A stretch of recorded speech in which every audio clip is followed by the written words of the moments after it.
من الشيطان اللعين الرجيم. بسم الله الرحمن السميع العليم. الحمد لله رب العالمين، والصلاة والسلام على سيدنا محمد وآله الطاهرين. اللهم صل على محمد وآل محمد. اللهم وفقنا وجميع المشتغلين خصوصا الحاضرين بحق أمير المؤمنين. ماہ مبارک رمضان جوار علی بن ابی طالب نے جس موضوع پر گفتگو کرنے کے لیے مدرسے کے حوالے سے مدرسے کی طرف سے جو برنامہ جو منہج معین ہوا ہے، اس میں موضوع ہمارا جو ہے فلسفہ امامت، نظری امامت کے حوالے سے گفتگو کرنا. تو کل کی تمہیدی گفتگو میں بات یہاں تک پہنچی کہ جب ہم کہتے ہیں کہ پیغمبر اسلام کے بعد خلافت چھین لی گئی، تو اس خلافت سے مراد وہ الہی منصب نہیں ہے، وہ نظری امامت اور ولایت الخلافت جو کہ نظری قرآنی ہم سمجھتے ہیں، وہ منصب کوئی نہیں چھین سکتا. کسی ظالم اور متکبر اور متجبر انسان کا تخت پر بیٹھنے سے یہ نہیں ہو سکتا ہے کہ الہی نمائندے کا منصب چھن جائے. یہ آخری نقطہ کا بھی ہے. یہ صرف جو ہے وفات نبی کے بعد آپ نے دیکھے اس مرحلے کو، آدم ابو البشر سے لے کر کے خاتم النبیین تک انبیاء الہی یا اوصیاء الہی کے مقابلے میں اگر کوئی شداد، قارون، فرعون جیسے متکبرین و ظالمین نے اگر تخت پر قبضہ کیا ہے، تو اس قبضے کے نتیجے میں یہ نہیں کہا جا سکتا کہ الہی خلافت چھین گئی، الہی نبوت الہی، منصب الہی، امامت الہی ابراہیم خلیل کے مقابلے میں بھی اور موسیٰ کلیم کے مقابلے میں بھی ہے، اور اسی طرح سے دیگر انبیاء کے مقابلے میں جتنے بھی طاغوت اور شیطان صفت افراد آئے، نتیجے میں حکومت، ظاہری حکومت نہیں ملی. تو یہ اس بات کا متقاضی نہیں ہے کہ ظاہری حکومت چھن جانے سے وہ الہی نمائندگی چھن جائے.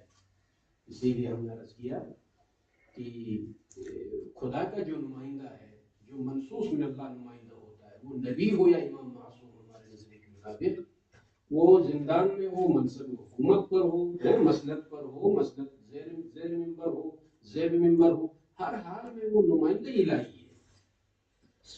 تو یہ فرق کرنا ضروری ہے کہ ظاہری حکومت جو چھن جاتی ہے اس کو ہم خلافت ظاہری سے تعبیر کرتے ہیں، حکومت ظاہری سے تعبیر کرتے ہیں. حکومت اور چیز ہے، الہی منصب اور چیز ہے، یعنی امامت الہی اور چیز ہے.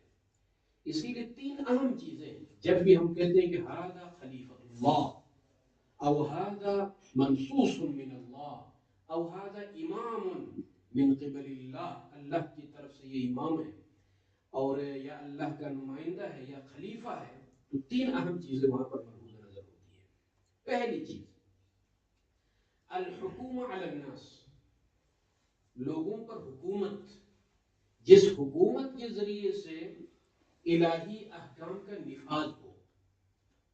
آخر معصوم کے پاس، نبی کے پاس یا بعد نبی معصوم کے پاس حکومت کا ہونا جو کہ حق ہے، حق معصوم ہے، کیوں ضروری ہے؟ تاکہ دین الہی صحیح معنوں میں نافذ ہو، حدود اللہ کا نفاذ ہو، اوامر و نواہی الہی کا نفاذ ہو. یہ پہلی چیز، نمائندے الہی کے پاس حکومت ہو. اور دوسری چیز المرجعیہ الدینیہ، جو آج کی مصطلح ہے ہمارے پاس، مرجعیت دینی، یعنی وفات نبی کے بعد دین اسلام کا کوئی مرجع کہ جس کی طرف سب کی نگاہیں ہوں کہ نبی کے بعد ہر دینی مسئلے کا حل یہاں سے ملنا ہے. یہ تصور امام کے بارے میں ہمارا ہے. الامام حاکم، یہ پہلی چیز. اور دوسرا جو ہے کیا ہے؟ الامام مرجع المسلمین، امام مرجع المسلمین ہے. فقہ ہو کہ عقیدہ ہو تفسیر ہو کوئی بھی مسئلہ ہو جو دین سے مربوط وہ مرجعیت دینی اہل بیت کے پاس ہے. یہ ہمارا نظریہ ہے. اس لیے یہ نظریہ کہ جو کہا جاتا ہے کہ مرجع دینی اہل البیت علیہ السلام کے پاس یہ عہدہ تھا. ہم رسول اللہ نے سنت کے مطابق تحریک الفقہ مستقلین کتاب اللہ و عطرتی یعنی دو چیزوں کی طرف رجوع کرنا ضروری ہے. کتاب اللہ و عطرتی یعنی عطرت حدیث ثقلین کی روشنی میں مرجع دینی ہے نبی کی وفات کے بعد. یہ دنیا اسلام کے پاس اس طریقے سے ہم پیش کرتے ہیں نظری امامت کو کہ وفات نبی کے بعد وہ شریعت جو کہ خاتم الشرائع ہے جو تا قیامت رہنے والی ہے اس شریعت کی تفسیر کے لیے اس شریعت کی تبیین کے لیے کسی عالم اور مرجع کا ہونا وفات نبی کے بعد ضروری ہے. اور یہ مرجعیت عند اہل البیت علیہ السلام کے پاس ہے. اور یہ کوئی جذباتی یا خطیبانہ جملے نہیں ہیں. احادیث واضح احادیث ہے. یہ حدیث ثقلین اس لیے میں دہرا رہا ہوں ان تاریخ الفقہ مستقلین اس لیے معتبر ہے. ان کے پاس بھی ہمارے پاس بھی کتب فریقین کے تواتر کے ساتھ حدیث ثقلین ثابت ہے.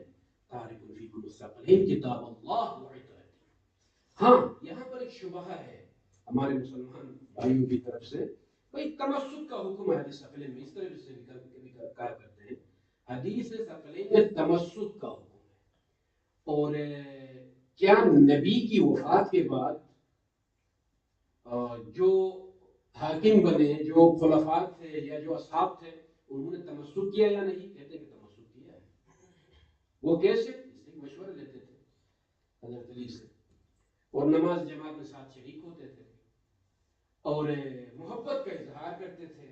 محبت کا اظہار کرنا بھی ایک تمسک ہے. اور اولاد نبی ہونے کے ناطے ان کا احترام کرنا بھی ایک تمسک ہے. اور مختلف جنگوں میں خلفاء نے مشورہ لیا یہ بھی ایک تمسک ہے. حدیث ثقلین کو اس قدر گرانا کہ نماز جماعت کے صف میں کھڑے ہو گئے یہ تمسک ہے. یہ سوال ہے ہمارا مسلمان علماء سے مسلم دنیا سے کہ حدیث ثقلین کو اس حد تک نیچے اتارنا کہ بھائی تمسک کیا ہے اس لیے کہ نماز جماعت کے صفوں میں اہل بیت نظر آ رہے تھے. کبھی کسی جنگی معاملے میں فلان خلیفے نے امیر کائنات سے مشورہ کیا یہ بھی ایک تمسک ہے. اور جو ہے پتہ نہیں کسی مسئلے میں اہل بیت سے وہ اس مسئلے کا حل پوچھا یہ تمسک ہے. یعنی اس حد تک حدیث ثقلین کو اتارنا یہ خلاف منطق ہے خلاف عقل ہے. تمسک اس معنی میں کہ جس طریقے سے قرآن سے متمسک رہنا ہے تجاوز نہیں کرنا کسی مرحلے میں ویسے ہی اہل بیت سے متمسک رہنا. تو آج مسلم دنیا میں اگر وہ لاکھوں میں اصحاب کرام یا تبع تابعین تمسک کرتے تو آج متعدد فقہ ہمارے درمیان نہیں ہوتی. کوئی فقہ مالکی ہے کوئی فقہ حنفی ہے کوئی فلان ہے. عقیدہ کسی اور سے لیا جا رہا ہے فقہ کسی اور سے. شاگرد ہے امام صادق کا لیکن جو ہے قیاس پر عمل ہو رہا ہے. اور یہ بھی اعتراف کیا جاتا ہے کہ بھئی جو ہے اہل البیت کے پاس جو علم تھا علم لدنی تھا. وہ جو علم لدنی کے مالک تھے ان کی فقہ کہاں ہے ان کی سیرت کہاں ہے اور تفسیر قرآن کہاں ہے؟ اگر تمسک ہوتا تو آج تفسیر اہل بیت کی تفسیر ہوتی. آج فقہ اہل بیت کی فقہ ہوتی. قال الصادق قال الشافعی قال المالکی قال ابو حنیفہ کے بدلے میں قال الصادق ہوتا. تو یہ ائمہ اربعہ اور اشاعرہ و معتزلہ عقائد میں آپ جا کر دیکھیں جبر اور تفویض یہ تمسک کی علامت ہے. اتنا اہم پیچیدہ مسئلہ عقائد میں کوئی جا کر وادی جبر میں گرا کوئی جا کر وادی تفویض میں. کہاں ہے نظریہ اہل البیت؟ این عدل اللہ عدالت الہی کی تفسیر کہاں ہے مسلم دنیا کے پاس؟ نظریہ توحید جو امام صادق علیہ السلام نے یا دیگر ائمہ نے پیش کیا وہ کہا تمسک میں صرف اس لحاظ سے کہ جو دینی اعتبار سے تمسک یعنی تفسیر قرآن میں تمسک، عقیدے میں تمسک، فقہ میں تمسک، دینی معارف الہی میں تمسک کی میں بات کرتا ہوں، باقی حاکم بنانا یہ ایک الگ مرحلہ ہے۔ تو یہ مرجعیت دینی ہمارے پاس مسلم ہے کہ بعد وفات نبی المرجعیہ الدینیہ عند اہل البیت علیہ السلام۔ اچھا، اور تیسری چیز کیا ہے؟ الولایہ العامہ، ولایت عامہ عند المعصوم۔ بس یہ تین مراحل ذہن میں رکھیے، شؤون امام، مراتب امام، امور امام معصوم، الحکومہ علی الناس، المرجعیہ الدینیہ للمسلمین جميعا، والولایہ العامہ والمطلقہ من قبل اللہ تعالی۔ ایسی ولایت کہ جو ولایت پیغمبر اسلام کے پاس تھی ویسی ہی ولایت امام معصوم کے پاس ہے۔ من كنت مولا فهذا علی مولا، یعنی انا اولا بالمؤمنین من انفسهم، نفوس مسلمین میں بھی تصرف کرنے کا حق رسول اللہ کے پاس تھا، ویسے ہی ولایت عامہ معصوم کے پاس بھی۔ اب آ جائے یہ جو تین اہم مناصب ہیں، ان تین اہم مناصب میں سے صرف جو چیز غصب ہو گئی وہ ہے حکومت، لیکن جو ولایت خدا نے ان کو عطا کی ہے، جس کی وجہ سے نفوس پر تصرف کرنے کا جو حق حاصل ہے وہ محفوظ تھا، وہ کوئی نہیں چھین سکتا۔ اور اسی طرح سے مرجعیت دینی یہ الگ بات ہے کہ اہل بیت سے ہٹ کر کسی نے تفسیر بیان کی، کسی نے فقہ، کسی نے قیاس، کسی نے استحسان، وہ الگ چیز ہے۔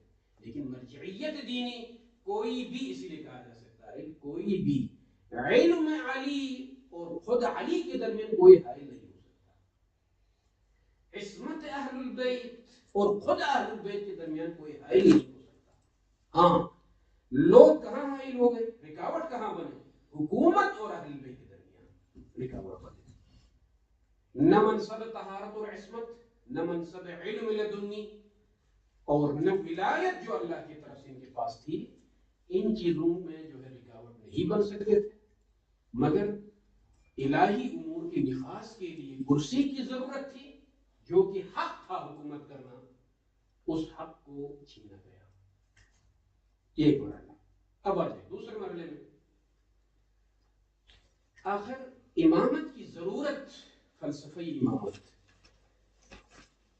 یعنی ضرورت امامت پر ہمارے پاس کیا دلیل ہے، کیا نظریہ ہے ہمارا؟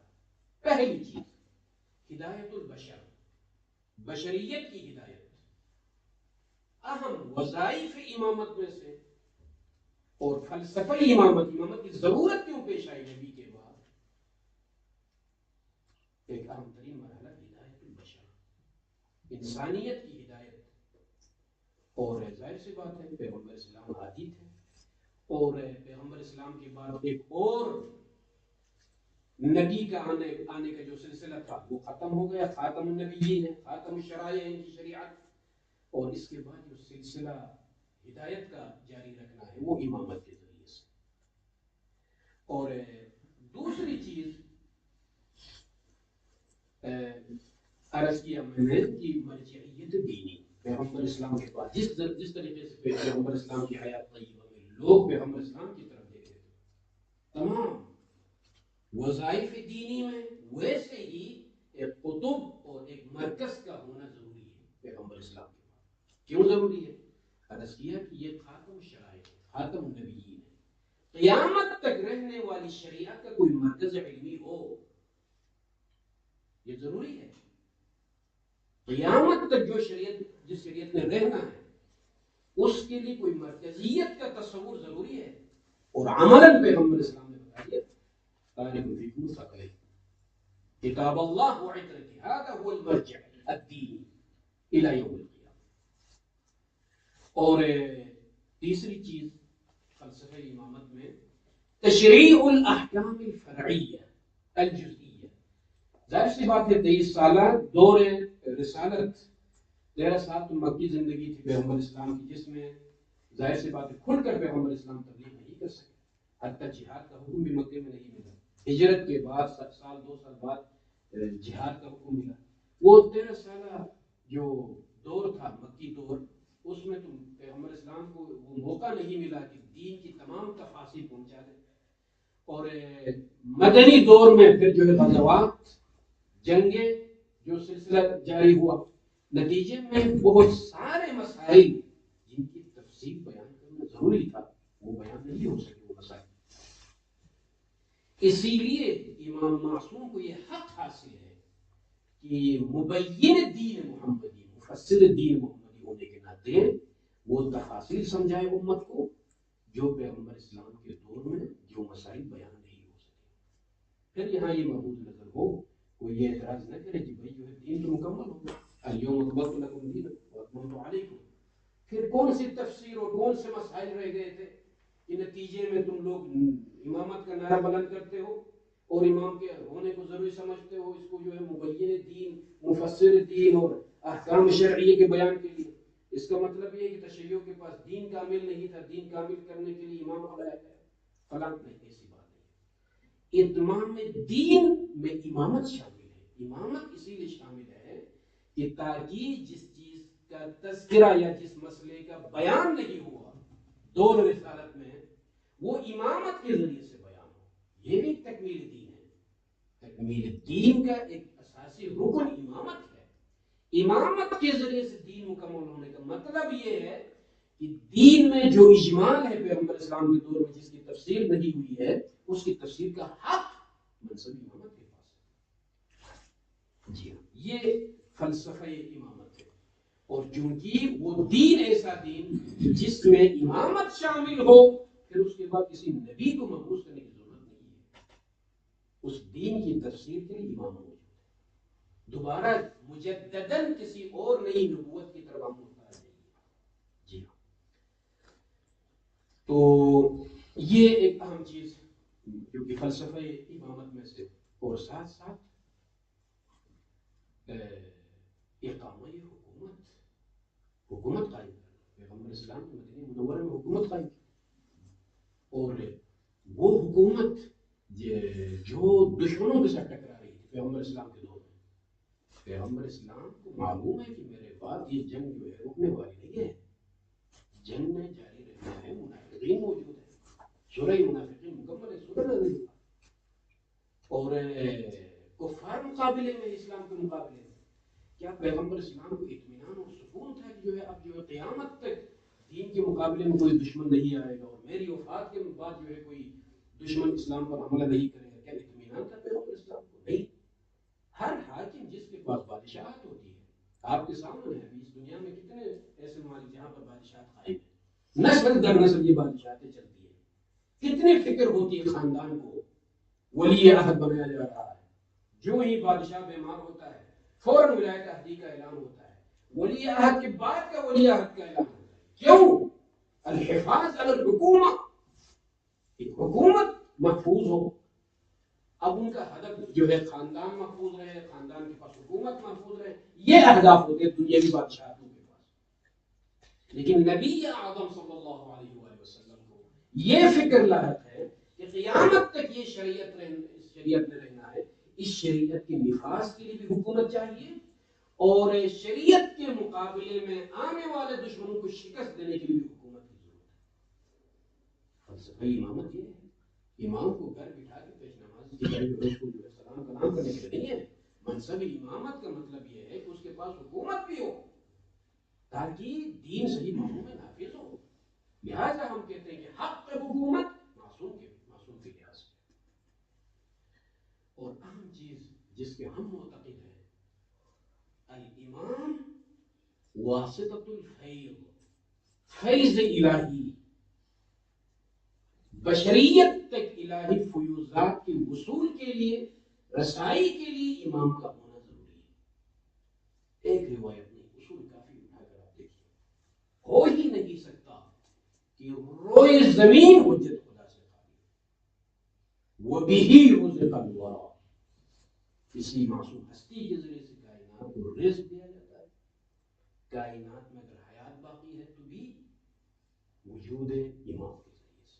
لہٰذا اس کے بارے میں ایک روایت، بلکہ بہت ساری روایات اصول کافی میں آپ دیکھ، یہ روایتیں اگرچہ اہل سنت کے پاس نہیں ہے، عرض خدا جو ہے کثرت کے ساتھ ان کے پاس روایتیں نہیں، لیکن ہمارے پاس مسلم روایات موجود ہیں کہ عن محمد بن الفضیل عن ابی الحسن الرضا علیہ الصلوۃ والسلام، امام رضا کی روایت، قال قلت له اتبقى الارض بغیر امام. راوی کا یہ بیان ہے محمد بن فضیل کا، جو میں نے کہا امام سے کہ مولا کیا بغیر امام کے زمین باقی رہ سکتی ہے؟ قال لا. قلت فإن نروى عن أبي عبد الله أنها لا تبقى بغير إمام. امام رضا سے راوی کہتا ہے کہ جو ہے ہم تک یہ روایت پہنچی ہے امام صادق سے کہ انها ان الارض لا تبقى بغير امام، امام کے بغیر زمین نہیں رہ سکتی، الا ان يسقط الله تعالى على اهل الارض او على العباد. فقال لا تبقى اذا لساقط. امام بھی تائید کرتے ہیں زمین دس جائے گی، ختم ہو جائے گی، روئے زمین برقرار نہیں رہے گی، باقی نہیں رہے گی بغیر ولی خدا کے، بغیر حجت خدا کے. تو یہ روایت، اور ایک اور روایت جو مولا امیر المومنین سے ظاہر اللہ کی خلافہ میں یہ موجود ہے کلمہ اللہم بلا لا تخلو الارض من قائم للہ بحجت اما ظاہرا مشہورا و اما خالفا مغمورا لئلا تبطل حجج اللہ وبینات. حجت خدا کا ہونا ضروری ہے، مضمون کلام یہ ہے امیر کائنات کلام میں، حجت خدا کا ہونا ضروری ہے، چاہے وہ ظاہر ہو یا غیبت میں ہو. وجود نمائندہ الہی کا ہونا ضروری ہے. لساخت الارض، کئی روایات میں یہ تعبیر موجود ہے کہ جو اگر وجود ولی خدا نہ ہو تو یہ زمین ختم ہو جائے، نہ آسمان نہ زمین. لہذا یہ تفسیر ہمارے پاس موجود ہے مسلم روایات کی روشنی میں کہ الامام واسطۃ الفیض الہی، فیض الہی کی رسائی کے لیے امام واسطہ ہے. بس اب آخری جو گفتگو جس کے بعد میں ادلہ امامت کی طرف منتقل ہونا چاہتا ہوں وہ یہ ہے کہ آیات سے جو ہم بات کرتے ہیں، اب آیات میں دیکھنا یہ ہے کہ وہ آئے بلیغ ہو یا آئے اطاعت ہو یا آئے اولی الامر ہو، کوئی بھی آیت آپ اٹھا کر دیکھیں. ہمارے پاس تو آیتیں مسلم ہیں جو ہے ان کی دلالت واضح ہے، قرائن جو ہے واضح ہے اس پر کہ جو ہے یہاں مقصود ولایت علی بن ابی طالب ہے. لیکن ایک عقلی دلیل ہمارے پاس یہ ہے کہ پیغمبر اسلام علی مفترق ثلاثہ، علی مفترق ثلاثہ طرق، وفات نبی قریب ہے، پیغمبر اسلام کے سامنے تین راستے، وہ نبی اعظم جس کو یہ معلوم. اسی لیے میں یہ کہا کرتا ہوں اہل سنت بھائیوں سے عاجزانہ طور پر ہم یہ سوال کرتے ہیں کہ روایات اور تاریخ سے یہ مسئلہ ثابت ہے کہ پیغمبر اسلام کو دفنانے سے پہلے ہی صفیفے میں جمع ہو گئے. ضرورت کیا تھی؟ ظاہر سی بات ہے بہت فکر کی اصحاب کرام دین کی حفاظت، یہی جو اہمیت میں جو بیان کر رہا تھا کہ دین کی حفاظت، مرجعیت دینی، حکومت الہی اور دین الہی کی نگہداری، یہ تمام چیزیں آخر اصحاب کرام ہیں، بہت فکر ہے، دین کی حفاظت کرنی ہے. بھائی اختلاف امت کے بارے میں بہت حساس ہے اصحاب، امت آپس میں جو ہے قتال اور جنگ میں مصروف نہ ہو، اس کی حفاظت کرنی ہے. اتحاد امت کی ضرورت ہے، دین مصطفیٰ کی حفاظت کی ضرورت ہے.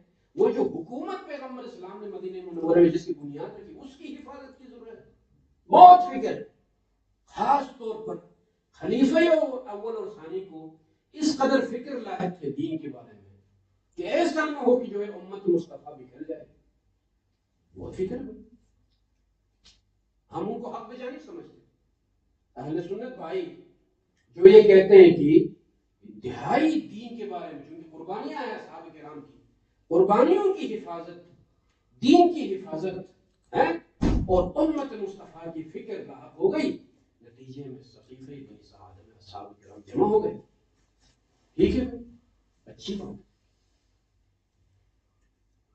لیکن یہ حساسیت جو اصحاب کرام کے پاس تھی دین کے بارے میں، دین کی حفاظت کے بارے میں، اصحاب مصطفیٰ کے بیچ خون ریزی کے بارے میں جو حساسیت خاص طور پر مسلمانوں کے خلیفہ ثانی کی پاس ہوتی، وہ حساسیت کیا پیغمبر اسلام کے پاس تھی نہ؟ وہ خاتم النبیین جن کو یہ معلوم ہے کہ میری شریعت قیامت تک ہے، میری امت کی حفاظت، میرے دین کی حفاظت اور منافقین کی شر سے حفاظت، دین کی حفاظت، دین میں انحرافات سے بچنے کے لیے کوئی فکر لاحق تھی پیغمبر اسلام کو؟ بس سوال ہمارا یہ، وہ نبی اعظم جو کسی غزوے پر کسی جنگ میں شہر مدینہ سے نکلے ہیں یا کسی اور علاقے سے، کہ اپنے بعد مختصر مدت کے لیے بھی اپنے منصب کو خالی نہیں چھوڑا، کسی نے کسی کو خلیفہ بنا کے کہ واپس آنے تک آپ نے حاکم رہنا ہے، آپ نے جو ہے ذمہ داری سنبھالنی ہے۔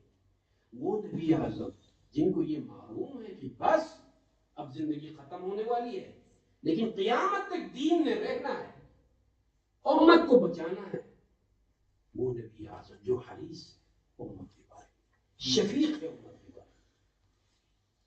اب مسلمانوں کے سامنے یہ سوالات ہمارے ہیں کہ یا تو نبی اعظم نے ویسے ہی لڑنا ہے، خون ریزی کرنی ہے، صف کے دماء سقیفے میں جمع ہونا ہے یا کسی اور میدان میں جمع ہونا ہے، تم لوگوں کی مرضی، میری ذمہ داری بس زندگی رہنے تک تھی، وہ ادا ہو گئی، میرے مرنے کے بعد کوئی میری ذمہ داری نہیں ہے تمہارے بارے میں، امت کے بارے میں کوئی فکر نہیں ہے مجھے، میں اختلاف بھی نہیں ہوگا، اس لیے سب پیرو مصطفیٰ ہیں، سب عاشقین مصطفیٰ ہیں، ایک دوسرے کے ساتھ احترام سے رہیں گے، کسی کو قتل نہیں کریں گے، دین کی حفاظت مل کر کریں گے، سب کچھ بس میری ذمہ داری ادا ہوگی، تم جانو تمہارا دین، بس یہ کہہ کر دنیا سے رخصت ہو گئے۔ یہ پہلا راستہ۔ ایعقل هذا التصور، یہ تصور قابل تعقل ہے نبی اعظم کے بارے میں؟ لا یمکن۔ دوسرا کیا راستہ ہو سکتا ہے؟ نہیں، جو فکر اصحاب کے پاس تھی حکومت کے بارے میں، زعامت دینی کے بارے میں، دین کی حفاظت کے بارے میں، ویسے ہی فکر رسول اللہ کے پاس بھی تھی، لیکن رسول اللہ نے ایک ٹیم بنائی، اصحاب کرام مخصوص جو زینت دربار مصطفیٰ شمار ہوتے تھے ان کو جمع کر کے وصیت فرمائی، تاکید فرمائی، شورا بنا کر اتفاق کر کے آپس میں سے کسی کو خلیفہ بنانا اور دین کی صحیح طریقے سے حفاظت کرنی، یعنی یہ طریقہ بنایا رسول اللہ۔ یہ دوسرا راستہ ہو سکتا ہے۔ مسلمانوں سے اب ہمارا سوال ہے، یہ راستہ کیا رسول اللہ ہے؟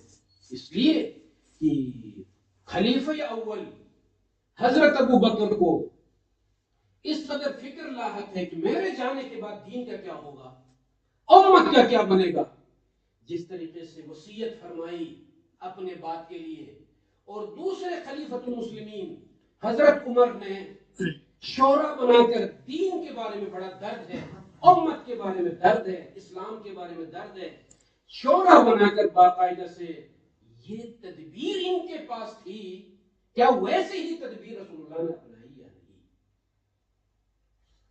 یہ دوسرا راستہ۔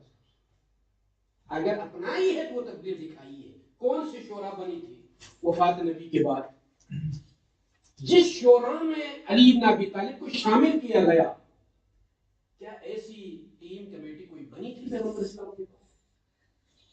یہ دوسرا راستہ۔ اور اس کو ثابت کرنا بہت مشکل مرحلہ ہے مسلمانوں کے لیے، اس لیے کہ یہ کام خلیفہ ثانی نے کیا ہے، شورا اور ٹیم کے ذریعے سے خلافت اور حکومت کی حفاظت، لیکن پیغمبر اسلام نے یہ کام کیا، ٹیم کے افراد کون تھے اور خلافت آپس میں اتفاق کر کے اس طریقے سے حکومت کرنی، کوئی ایسی تعلیمات، کوئی ایسی تدبیر ہمیں بتائے، یہ تو نہیں۔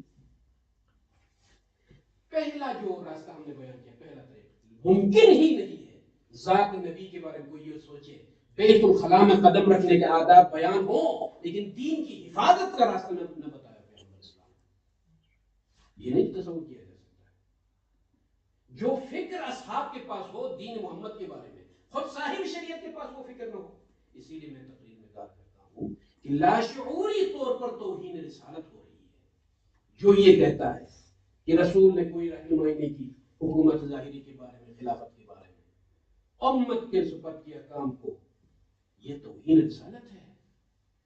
اس لیے کہ اسی حکومت کی خاطر جو کتنے اصحاب قتل ہوئے، کتنی جنگیں ہو گئی، سقیفہ بنی ساعدہ میں کتنے بڑے اصحاب نے مخالفت کی. کسی نے کہا قتل ہو، جن صحابی بزرگ کو جو جن نے مار دیا، قتل کر دیا. یہ تمام اختلافات کیوں وجود میں آ گئے؟ ان اختلافات کو ختم کرنے کی فکر اصحاب کے پاس ہو، صاحب شریعت کے پاس نہ ہو. هذا لا يمكن لنا ان نتصور في حق النبي. ممکن نہیں ہے، ہم تصور نہیں کر سکتے نبی کے بارے میں. لہذا ممکن نہیں ہے. صاحب عقل جو پہلا راستہ میں نے بیان کیا وہ تصور ہے. دوسرا راستہ تو ثابت نہیں کر سکتے ہو. فبقي عندنا طريق واحد، ایک ہی راستہ بچا، کیونکہ تین مقام تصور میں یہ تین راستے. تیسرا راستہ تنصیب امام عادل عالم قاض من قبل رسول اللہ. امام عادل اور حاکم اور منصف اور اعلم الاصحاب و اعلم الناس کی تعیین رسول اللہ نے فرمائی. من كنت مولا فهذا علي. وصلی اللہ علی محمد وآلہ اللهم صل على محمد یہاں سے ہم داخل ہو گئے ابھی پھر امامت کے پاس انشاءاللہ کل سے پھر آیات اور روایت دیکھیں گے. بسم اللہ. یہ فقہی سوال ہے.